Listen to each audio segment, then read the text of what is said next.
Thank you, Minister. On December 7th, you told this committee that Canada had quadrupled its artillery shell order and that those shells would be delivered the following year, 2024. On April 15th, I asked you when this commitment to quadruple the ammunition order would be fulfilled. You didn't answer the question, so I'll ask again, on what date will Canada take delivery of the additional production of 155 millimeter shells, particularly the M795 variant? Yeah, I recently went to the factory to talk to them about the delivery of existing orders, but we also talked, I think very importantly, those factories in Canada, and I've met with them all now, and one of the things they told us is that they needed to increase their production lines. They needed to secure... chance to answer this question in April and you didn't. Can you answer it now today? On what date? If you don't know, just say you don't know and we'll move on. With great respect, and it doesn't matter how simply you ask the question, it doesn't make it a simple question. But you gave me a simple answer. You said it was going to be this year, so we're already in May. Well, but again, the delivery of munitions from those factories is limited by their production capabilities. We have come through in the DPU and in this budget, which I'm hoping you'll get an opportunity to vote for. Okay, so I'll take that. I take that you don't have a date. You don't have a date, so we'll move on. And we now have money in the budget. Okay, thank you, Minister. To offer them on what date will Canada to acquire those munitions? On what date will Canada acquire ground-based air defenses to defend critical infrastructure, including our own troops in Latvia? And first of all, a contract was signed for the troops in Latvia for ground-based air defense systems. That contract was signed about 5 months ago, and they will be delivered when we ramp up to brigade. I'm told the delivery schedule, and perhaps it's a question that our officials might be able to answer and give you a more precise date, but I'm assured that that capability will be delivered when we go to brigade strength in 2026. Okay, so your predecessor misled Canadians and said 14 months ago that an air defense system was en route to Ukraine, and now you've earlier in your testimony today admitted that it is part of a back order of a production order. I missed your question. I thought you were talking the air defense systems, that the ground-to-air air defense systems for Latvia, and then you brought up because Minister, you have a credibility problem. Your government has a credibility problem when you announce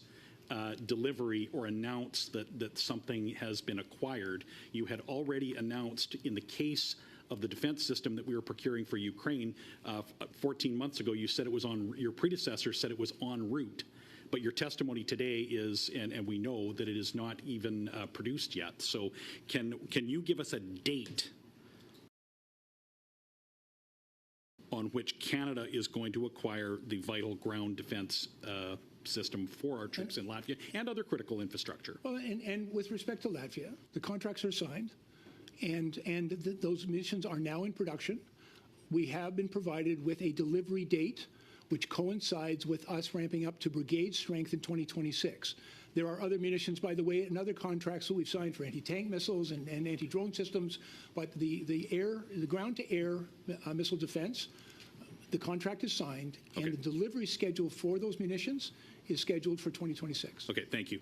Your DPU talks about exploring options for modernizing our artillery.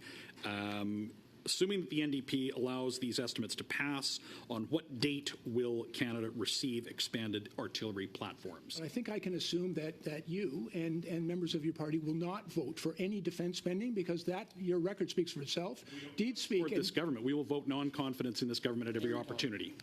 And therefore, we've introduced a budget that actually provides industry with exactly what they said they required from us: investment in production and the money that provided the certainty of long-term contracts.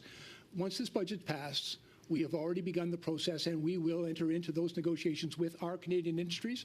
That'll create Canadian jobs, it'll increase Canadian production, and it will deliver for the Canadian Armed Forces the munitions that they need. So your DPU says you will explore. I support getting the troops the kit that they need, Minister, and I'd like to know if these estimates contain any certainty around or a date or funding authorization for the replacement and modernization of our artillery. 30 seconds or less, please. Yeah, there's money here and in the upcoming budget that we've presented. The dates will be determined as quickly as we can pass that. And so, again, although I know you're not going to vote for it, if you could just get out of the way and let us bring that forward, then we'll get it passed. All right. Are a critical part of maritime defense. Is there anything in these estimates to replace our 40-year-old submarines?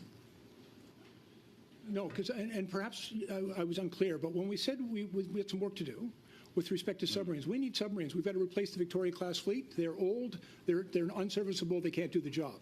So we've got work to do to replace them. Thank you, Mr. Kelly. And that work is underway. Thank you.